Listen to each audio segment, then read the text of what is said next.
Many years ago, in the bustling and beautiful city of Lagos, there lived a young woman named Amarachi.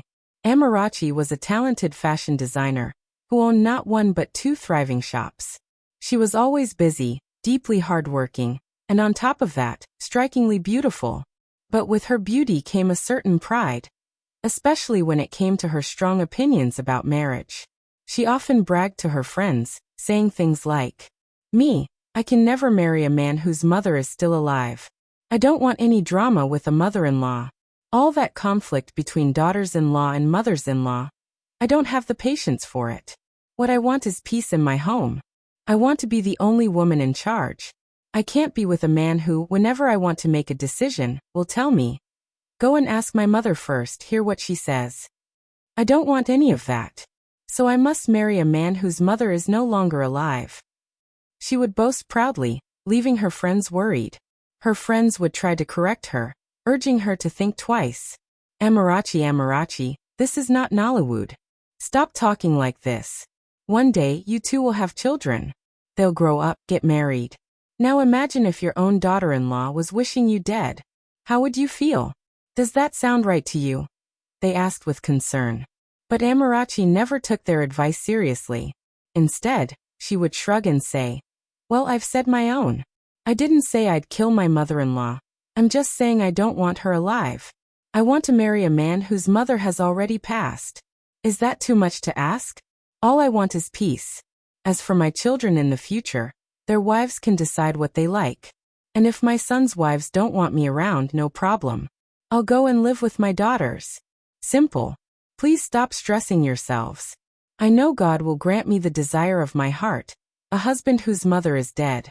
That is final." And so, Amarachi continued rejecting countless suitors for the same reason. Their mothers were still alive. Many of these men were kind, successful, wealthy, caring, everything a woman could ever dream of. Yet she dismissed them without a second thought. To her, having a living mother-in-law was nothing but a curse, and she refused to carry that burden. Whenever she met a new man, the very first question she asked was whether his mother was still alive. If the answer happened to be yes, that ended the conversation instantly. She would not even give the man another chance. One day, Amarachi crossed paths with Mr. Chikuma. Chikuma was tall, calm, handsome, hardworking, and deeply respectful. He owned a thriving auto parts business and lived in an upscale area of Lagos. As usual, Amarachi asked her signature question. "Is your mother alive?" Though surprised by such a strange question, Chikuma answered honestly. His mother had passed away about 5 years earlier. That single response filled Amarachi with joy. She smiled and thought to herself, "Finally, a man with no mother-in-law attached. Thank God. Didn't I tell my friends? God will give me the desire of my heart. I asked for a man whose mother is gone, and here he is." From that day she began a relationship with Chikuma, and within just a few months they were married. Their wedding was grand, and their union seemed blissful. Amarachi felt she had finally gotten exactly what she wanted. No mother-in-law to deal with, no rival for her husband's love. Her home was peaceful. Chikuma adored her, gave her freedom, supported her business, pampered her, and let her run the household however she wished. Everything appeared perfect. A few years later, Amarachi and her husband were blessed with 3 sons, Obina, Sumto, and Chijuki. Life seemed flawless for her. Her children were healthy and thriving. Her husband adored her, and her business was running smoothly. Whenever she met up with her friends, she would brag, saying, "Do you see now why I refused to marry a man whose mother was still alive? My home is peaceful. I am in control. Whatever I say goes. I am the queen of my husband's household, and no one troubles me." Her friends would only laugh, but Amarachi took pride in her words. Time moved on, and her sons grew into tall, handsome young men who attended good schools. Amarachi's pride in them grew every day. But then everything changed in an instant. One morning, her husband Chikuma complained of mild chest pains. They assumed it was just exhaustion from the previous day's work. Moments later, without warning, he collapsed and passed away. He hadn't been sick, had no terminal illness. He simply died suddenly. Amarachi's world crumbled. Her once lively home, filled with laughter and warmth, became painfully empty. By then, her sons were already in university, so Amarachi spent most of her time alone. She tried to bury herself in business and other activities, but the loneliness pressed heavily on her. To comfort herself, she would say, "I can't wait until my sons get married. Once they start having children, their wives will surely need me to help raise the little ones while they focus on their careers. By then, I will no longer feel so alone, and joy will return to my life." Years later, her eldest son Obina married a beautiful young woman named Chioma. She was intelligent, educated, and worked at a tech company. Amarachi was thrilled. Not only had her son chosen well, but Chioma's career meant she would surely rely on Amarachi to help with the children. She eagerly waited for the day they would ask her to move in and support them. But months turned into years, and no invitation came. Not even to visit for a few nights. Even after Chioma gave birth to their first child, she did not call Amarachi to come help. Instead, it was Chioma's own mother who came to care for her. Amarachi grew restless and pained. One day, gathering her courage, she called her son. "Oh Obina, what wrong have I done to you? Are you not my first son, the strength of my youth?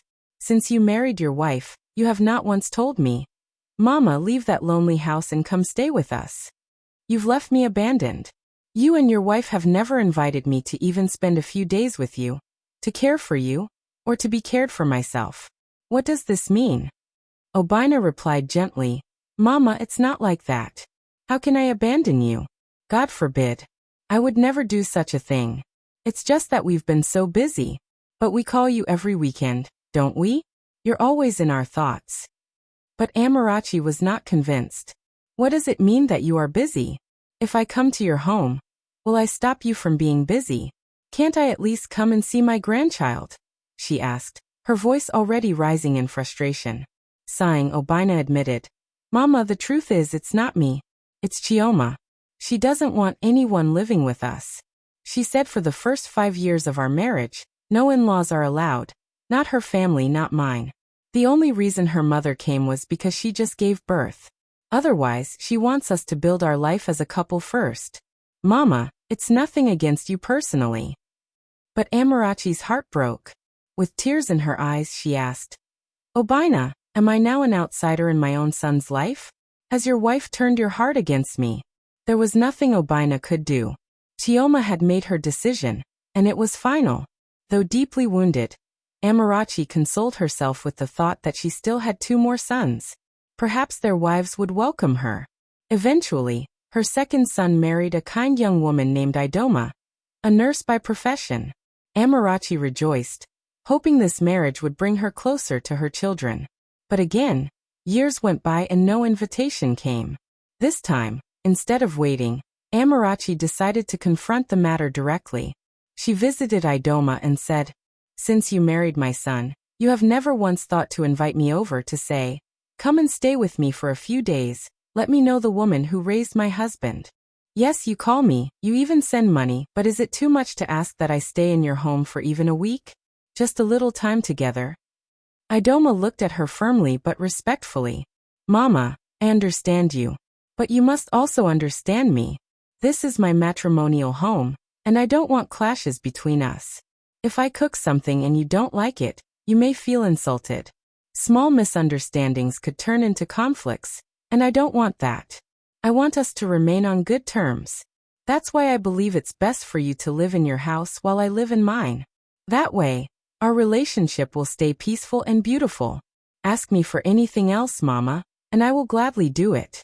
But as for living here with us, this is my marriage, my home. Ma, I want to run my household on my own. You've had your turn. You enjoyed your season. You managed your home the way you wanted. Now it's my time. You're always welcome to visit, like today for instance. But Mama, you must not spend the night in this house. When you come in the morning, please return by 5 or 6 in the evening. It's nothing personal. I simply don't want to live with my mother-in-law. I hope you understand me," she said firmly. Once again, Amarachi's heart shattered. She felt as though the ground trembled beneath her. Just like that, her first 2 sons had pushed her aside, saying their wives wanted nothing to do with their mother-in-law. But Amarachi clung to hope. At least she still had her last son Chio. She believed the youngest always has a soft spot for his mother, and no wife could ever turn him against her. Surely, his bride would embrace her as her own mother. A few years later, Chuki married a stunning young woman named Na. But Na turned out to be even worse than the others.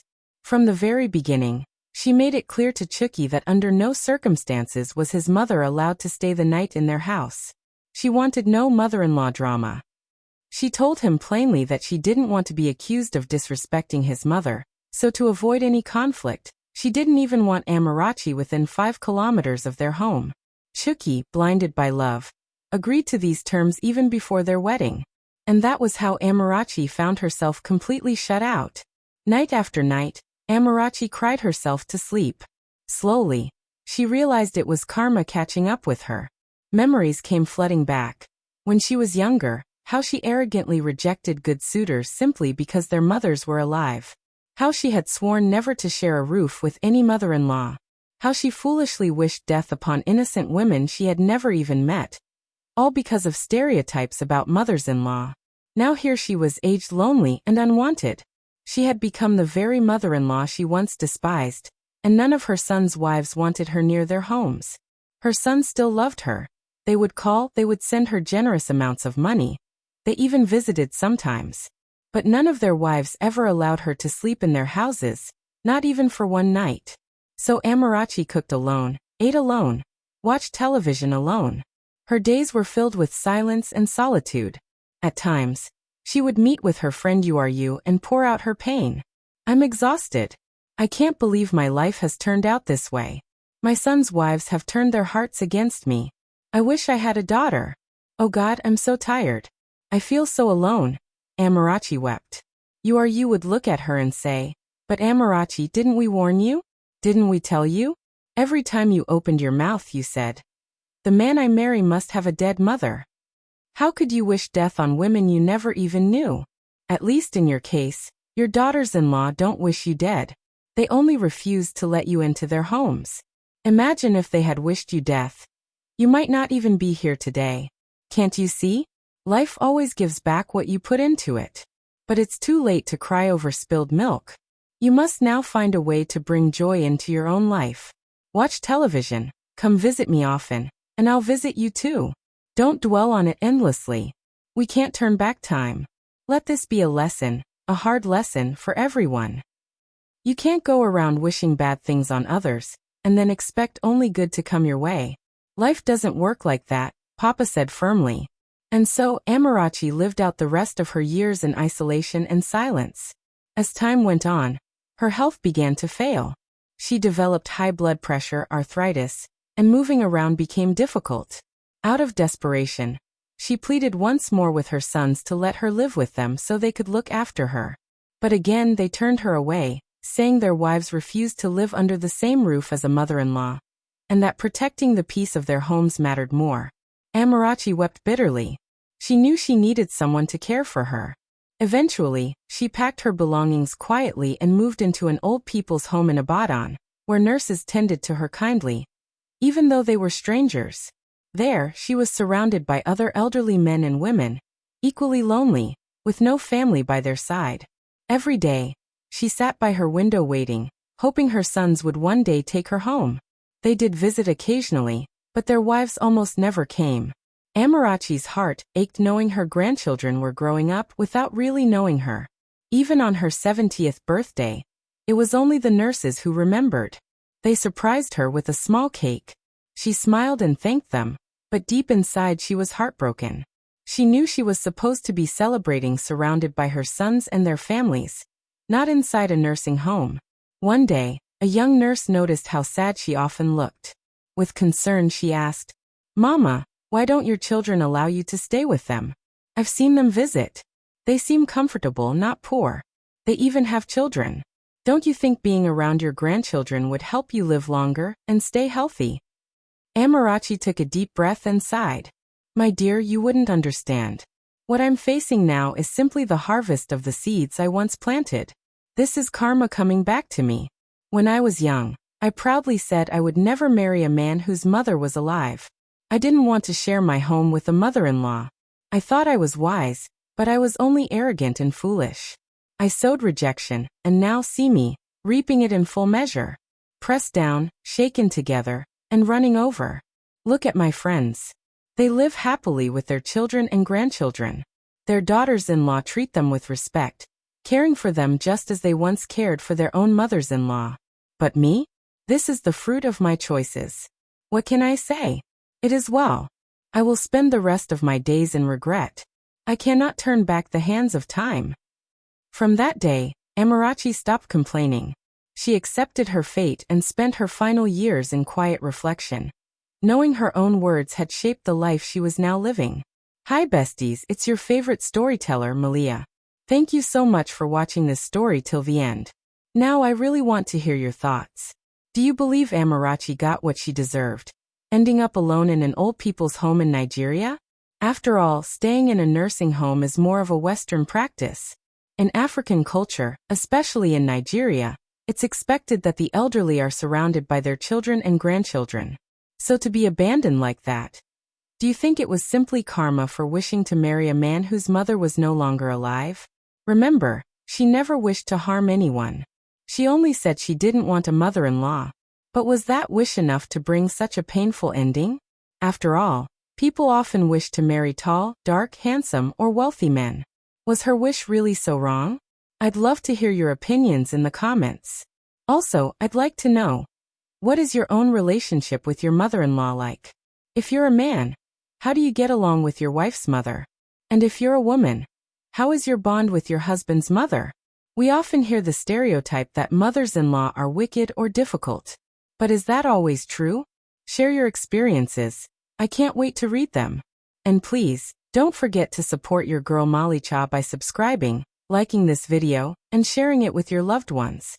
Until I come your way again with another touching story, bye for now.